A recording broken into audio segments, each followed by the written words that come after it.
In 2019, PlayStation users were treated with a new awesome zombie game. Players loved the story, graphics, it was superb. The game had intense chase sequences with hordes of over 500 freakers at the same time, which got everyone's hearts pumping. Days Gone was made for the PS4, but it feels to me like a PS5 game.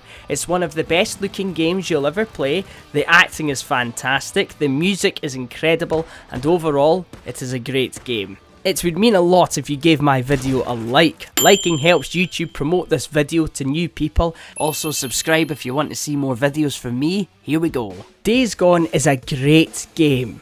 You look at any post online about Days Gone, the comments are absolutely hoaching with nothing but positivity. Unfortunately, it got a bad reputation from a lot of huge game journalists, which I believe badly hampered its success and chances of Sony greenlighting a sequel. But Days Gone rides strictly down the middle of the dusty road and never finds its rhythm. Whoa. Who put you in charge, huh? On Metacritic, it has a critic score of 71 as of writing this. It has 122 reviews with only 52% of them positive and 34% mixed. Now, let's look at the user score. Just under 12,000 reviews and it is at 8.5 out of 10 with over 84% of them over 10,000 positive. Days Gone is one of the most beloved games ever amongst the fans. It's got a massive cult following, the one that people discover on their own and regret missing out on for so many years. It's one of the better PlayStation exclusives, I think.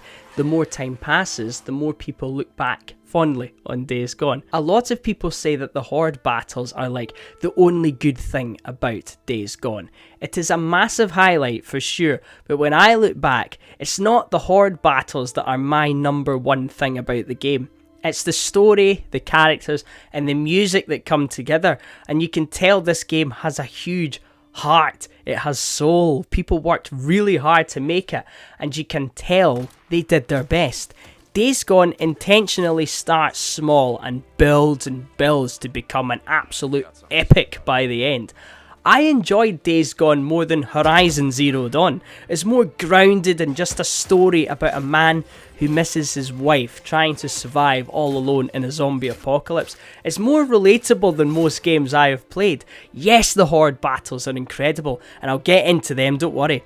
But it's that authenticity that Days Gone has. So many people can relate to Deacon. He's not a superhero, he's just a man dealing with internal struggles, and that's what I like. He's not a chosen one, he's an ordinary guy, and so many people can relate to him. That's my favourite thing about Days Gone. Do you like zombies? Well, you have come to the right place then, because you've never seen so many zombies on screen at once in a game in your whole life, gamer. Even one freaker is a handful if you run out of ammo, but how about 500 at the same time? I'm not kidding. Days Gone is a fantastic game. I've just been replaying Days Gone for the first time this year on Survival 2 because to me, the world just feels more dangerous, more lore accurate. I love playing it where a freaker could hit you twice and kill you. But what makes Days Gone so good? Days Gone has a great story that is a slow burner at the beginning, but over the course of the game, it opens up and keeps getting better and better. The map opens up as well throughout the game, and the story takes huge turns, new discoveries, and the further through the main story you get, the better the game gets. But I won't tell you how, no spoilers here, but yeah, it starts off really small, and that's on purpose. Once you get to the final third of the main story, it raises the stakes massively. It's awesome. You play as Deacon St John, who is played by Sam Witwer, who is a great actor. He voices Darth Maul in Star Wars. Deacon is a rugged, miserable guy at the beginning of the game. It's 731 days gone since the outbreak of the Freakers, since he last saw his wife Sarah, who he mourns to this day. The idea is that basically all the major cities are gone. Most people on Earth are Freakers. This game takes place in Oregon, high up in the mountains in the countryside, where there are less freakers and people, and all of those still alive are held up in tiny camps on the brink of survival. Deacon is an ex-soldier, so he knows how to survive, and the owners of the camps know he is reliable and send him on jobs to track down bandits or people who go missing. But there are worse than freakers out there. The people who survived are the nasty ones, the ones who can out-freak the freakers, as they say. Murderers and all sorts who just take what they want. There are loads of great supporting characters here as well. You have Boozer, aka Craven the Hunter, who is Deacon's best friend and is just great fun. You have the camp leaders Copeland and Tucker, who are polar opposites of each other. Copeland is all about American freedom and is a big conspiracy theorist, and Tucker basically puts her camp through slave labour. Hitting a rock with a pickaxe sounds fun compared to being torn apart by 500 freakers, but I know which camp I'd rather live in. But both of them respect Deacon. The game starts off with Deacon at a low point, and the game is all about survival. Whilst there is no hope against the freakers, watching Deacon become slightly happier throughout the story is amazing to see, and that's one of the reasons I think it's great. I love all the little side missions like clearing the nests, the bike chases. Even when you're out exploring, you'll see someone in an abandoned car surrounded by freakers or taken hostage. If you free them, you choose which camp to send them to, and it helps your reputation go up. The higher your trust within the camps, you unlock new bike parts or weapons and all sorts. It's fantastic, and it makes sense within the world as well. I love the idea of the camps. Like, these people are here forever. Outside those walls, it's a death trap. In these camps, it's those little places of safety. Life seems normal in the camps. Copeland's camp is really small, but it's like a tree house. I love the design of it. Manny, who fixes the bike, that's his life. He can't step out of those gates, or he or anyone will get killed by freakers or marauders or rippers. I'll get to them in a second. It's such a cool little place. If you get chased by freakers and are outside the gates, the gate guards will open fire on the freakers. It's such a cool little idea. The freakers just get shot down if they make a move. But in lore, they'd struggle if 500 of them showed up at the gates, right? So they are on the brink of survival, hidden away. One of Days Gone's biggest strengths is the horde battles, right? I haven't found a game where you take on hundreds of enemies at the same time. To get that working without it bugging out is quite remarkable.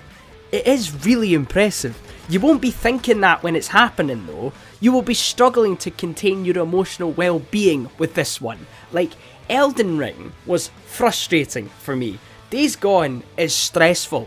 I'm panicking trying to get away from massive freaker hordes. The horror elements are dead on with this game. You know what it does that's evil? In stealth missions, if you're sneaking around, the music stops. I had that when it's night time and you hear no music. You hear nothing but the sound of the freakers. The slightest noise could bring them all down on you.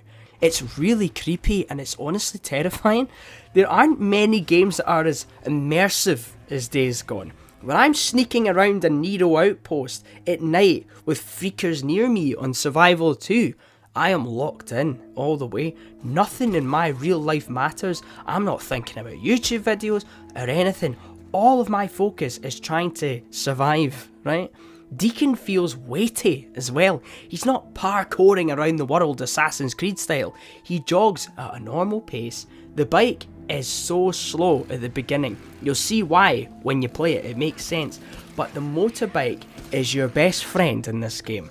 When you are confronted with a surprise horde of freaks, there's only one thing on my mind. You get out of here! Get out! The combat is great in Days Gone. You have a slow motion mechanic that slows down time, similar to Red Dead and Fallout, but it is so intense. Your melee weapons break in the middle of combat, except for this little boot knife that Deacon carries around from the start of the game. but it does barely any damage. If you're in a gunfight with marauders and rippers, they will actually circle around you in secret and shoot you in the back. On survival mode, you have to get headshots to kill things in one shot. And a bullet will do so much damage to you as well, but it feels realistic. That's what a bullet would actually do if it hit Deacon. I love Days Gone on survival too. It's not mega difficult.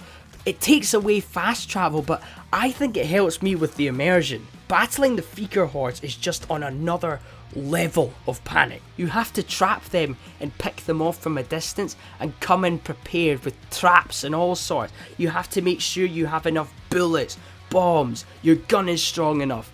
I always make sure to try and be close to the bike because a Freaker battle can go south incredibly fast, and if I need to get out fast, having the bike there is a must have. But it's not just Freakers, there are wolves and bears out there as well.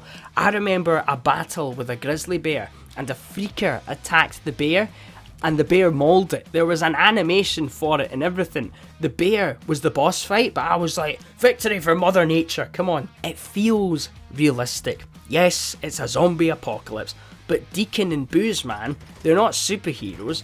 Deacon is an ex-soldier and has a motorbike. Those are his superpowers. He can kill Freakers better than anyone because he used to be in the military and can get from A to B very quickly, as he is one of the only people that owns a motorbike because he was in a biker gang.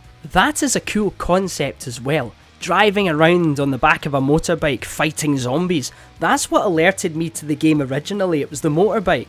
I never even heard of Days Gone until the PS5 released, and I was watching videos online of people playing PS5s and uploading the footage to YouTube, and that was when I got clips of this game. It wasn't a clip of Deacon fighting zombies, it was just him on the motorbike near Tucker's camp, and I thought, that's a good looking game, what's that? Days Gone doesn't get enough credit for how good it looks in my opinion. There's moments when it starts snowing and it lands, the map starts to change, the snow is landing in real time, like, that's awesome! Go on Bench Studios, it says. The designs of the Freakers are proper creepy as well. It's the sound design for me that makes it. Honestly, the music stops and you can hear nothing except for the forest and this Freaker just around the corner, and it's really terrifying. Not even a horde, even if there's just a handful of Freakers. There's missions where you have to go to these Nero checkpoints and get bandages for people and things, and if it's night time, that's when the Freakers come out. Even if it rains, the Freakers come out as well, so keep that in mind. At night, there is nothing except for the sounds of the Freakers that you are trying to avoid. It's really chilling. The Nero checkpoints have these little speakers on the roofs, right? So if the power is out, you have to cut the wires of all the speakers, because when you switch the power back on, the speakers start sounding off, and that will bring all the Freakers down on you. And that's when the true meaning of panic starts to set in, right? This is when it really gets messed up. Guns can be your biggest weakness in Days Gone. You can be in a gunfight with marauders in the middle of the forest, you could be 5 minutes in, you're just about to win, and a horde of Freakers can hear the gunshots and charge in out of nowhere, and they came bounding over. You have never experienced more stress in your life than when that happens, right? The Freakers are terrifying when that happens. The way the Hordes just run as if it's just one big entity, just this tsunami of undead fiends charging right at you, and there's nothing you can do to stop them. If Deacon gets out of breath, or his bike runs out of fuel, and you're being chased down by 500 Freakers at the same time, and you have one bullet left, and the baseball bat just broke, honestly, Days Gone is just brilliant at making you feel like you are Deacon. It gets the adrenaline going in you in a way no game has for me. Like, again, Elden Ring is much harder than Days Gone, but I was never stressed out in Elden Ring. I was frustrated against the boss fights. Being chased by a Freaker horde in Days Gone is fear-inducing, honestly. It is so intense, and you will be locked into the game 100% focused, just trying to get away. It isn't really the Freakers that are the main enemies in this though. It's the people that are out there again. You have the Rippers, for example, who are these like crazy cultist type folk that look up to the Freakers like a religion and want to be just like them. They are pure evil. They badly injure a major character within the first 20 minutes of the main story. The Freakers are like wild animals almost, just eating to survive. The Rippers, they know what they're doing. You also have a little bit of customization options in there for possibly a contender for the best thing about Days Gone, Deacon's bike. They didn't have to do that in Days Gone.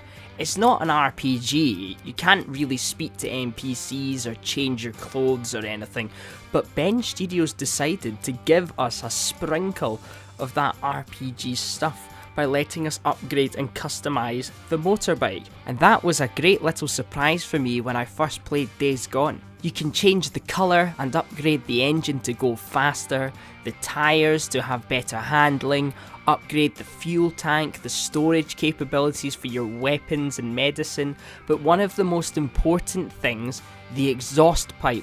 You'll notice next to the minimap there is a little speaker symbol, and that monitors how much noise you are making. If you fire a gun, or if Deacon's bike is too loud, a horde of freakers or marauders or anyone could hear that and come running to investigate. So you start off the game with an incredibly noisy and slow bike, so it's easy to get surprise attacked by enemies. I got jumped by wolves when I got off to fill the bike with fuel, for example, and died. If you are a PlayStation fan, there is a Horizon Zero Dawn one, an Uncharted one, there's a few of them, and my favourite, a God of War paint job. I used that the entire run for both of my first playthroughs. You can also get a little bit of Need for Speed in there, and fit some nitros on the bike to get a speed boost to jump a ramp or try to escape from the runners, the wolf zombies. It will make you jump a few times, and your hair will turn grey after the sawmill horde. Jesus Christ, that was intense. Benj Studios deserves an absolute massive round of applause for making such a great game. It is a technical marvel at times. It's one of those games that if you play on PS5, it gets bumped up to 60 frames per second in 4K. Looks incredible. The developers are super smart, by the way.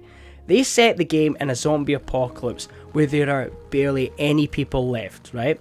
All the major cities are gone. Days Gone is set in Oregon, in the middle of the mountains, in the forest, the countryside, where there are less freakers and people have managed to survive on hunting animals and living in camps made in the woods. There are barely any NPCs in the open world, no cars or bikes on the road, just you and occasionally another character if they join you in a mission.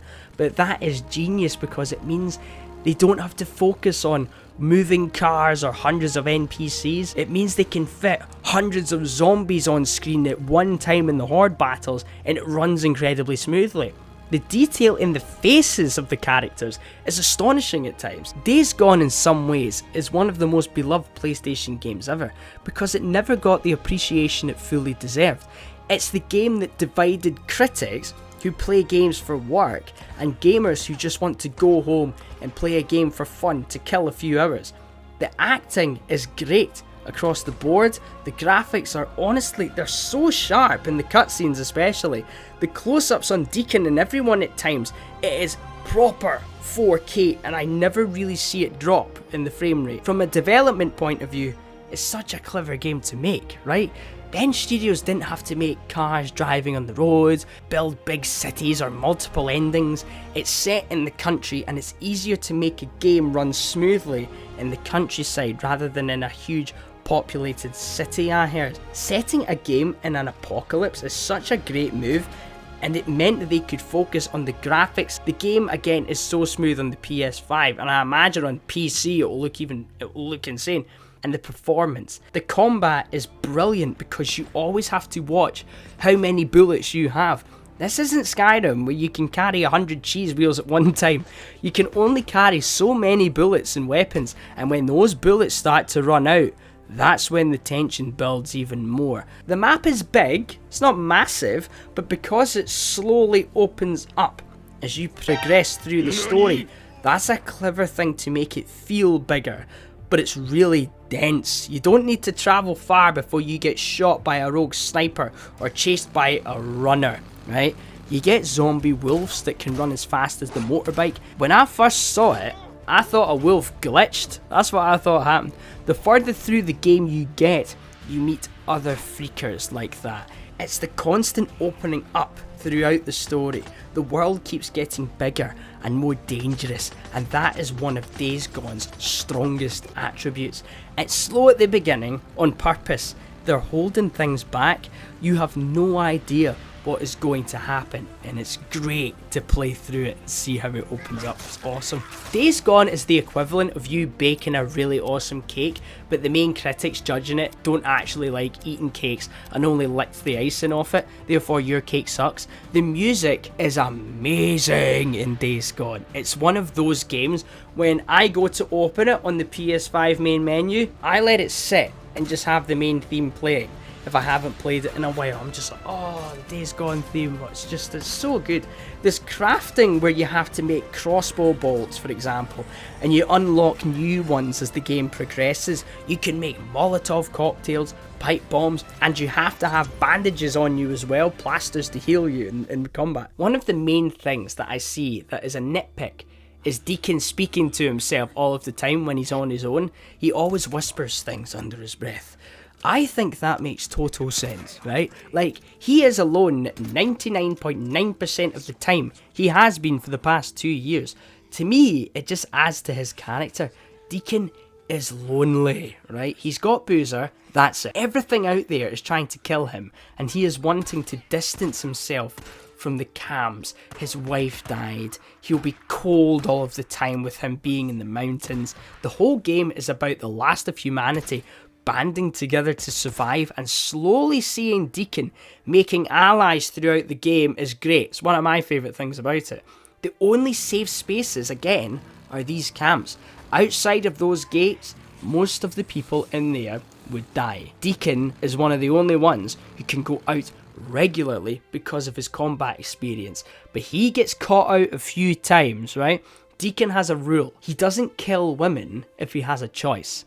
There's a moment early on in the game where a woman sneaks up on him and tells him to surrender, and he says, if that gun had bullets, I wouldn't be breathing, would I? And he's on the walkie-talkie to Boozer afterwards that he was annoyed because he let someone sneak up on him. It is a dangerous world, and Deacon isn't immortal. And if that gun was loaded, Days Gone is done, the game's finished, right? But Deacon refuses to kill her. He lets her go. Another huge shout out, the photo mode is great on Days Gone as well. I made the thumbnail for the video in photo mode. You can get right up close to Deacon's face and change the lens and focus in the background, and that's when you see how crystal clear the graphics are. In the cutscenes, how detailed it is, you go into photo mode and zoom all the way in, it's just as clear in the actual gameplay, and it's awesome for making wallpapers for your phone. You can make it in black and white, change the aspect ratio.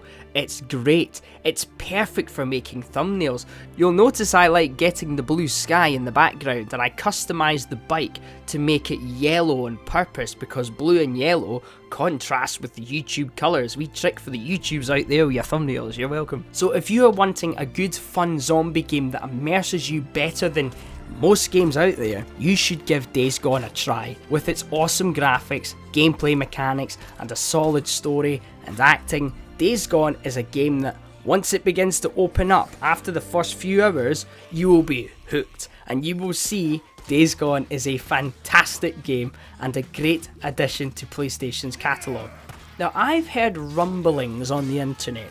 Bend Studios, who made Days Gone, Sony scrapped the idea of Days Gone 2. Bend Studios were working on a new live service game for Sony instead. It has been updated that that game has been cancelled. So, I'm not saying anything, right? But I have seen on Days Gone fan pages and subreddits that a lot of fans have been getting their hopes up slightly that, in theory, Bend Studios could move on to working on something else, like a sequel to Days Gone. Nothing's been announced, but it is possible that Sony could let them make their dream game. Like, that Concord was a huge flop for PlayStation, and Days Gone was a big success, and everywhere you go, any post about Days Gone is flooded with comments asking for a sequel. There's a petition with over 200,000 signatures on it wanting Days Gone 2. The game does end with them teeing up the sequel perfectly. It ends with more questions that need answering, and it raises the stake. You cancel the game with a cliffhanger, Sony, how dare you, right? If it never happens, then we have Days Gone in all of its glory, and I am happy with that. It is a great game, and I actually like that there's only one. It makes it seem more special, the one PlayStation exclusive that never got the recognition it deserved, and that gamers discover on their own and end up having a blast with. In the end, Days Gone is a fantastic zombie game. Again, it has great acting, a great story, awesome graphics, wonderful characters and music, but above all, it is great fun. And the Horde battles are like nothing you have ever seen in a game. It is a technical masterpiece at times. The tone is gritty and grounded in realism. This feels like what would actually happen in the wake of a zombie apocalypse. This game makes me want to travel to Oregon just to see all the locations in the game, because they are there in real life. There's a reason to subscribe if you want. Maybe one day I'll travel there and make a vlog or something. That's something I'd love to do. Days Gone is one of my favourite games because of how much of a surprise it was when the credits rolled the first time I completed it. I was late to Days Gone, mind. I never played it until like 2 weeks after Cyberpunk's original launch. I just got refunded from Sony my £50 for Cyberpunk and saw Days Gone on sale. And I was like, I need something to get over the experience of playing Cyberpunk on base PS4 at launch. Oof, you should have seen that. Days Gone isn't a game that is marketed towards you by Sony. It's word of mouth and comments on posts that make people want to pick it up, and I'm so glad that in the end it has garnered a massive online community, and I'm happy to be a part of it. And bonus, Scottish connection, Lewis Capaldi wrote a song for Days Gone. Scotland! If you made it this far into the video, subscribing to the channel would be much appreciated, as it helps my little YouTube channel grow and reach new people. Comment down below your thoughts on Days Gone, and I'll see you all in the next video. And when watching the journalist reviews or anyone talking smack about Days Gone online, just remember one thing, gamer. This is Mark Copeland for Radio Free Oregon. Don't believe the lies.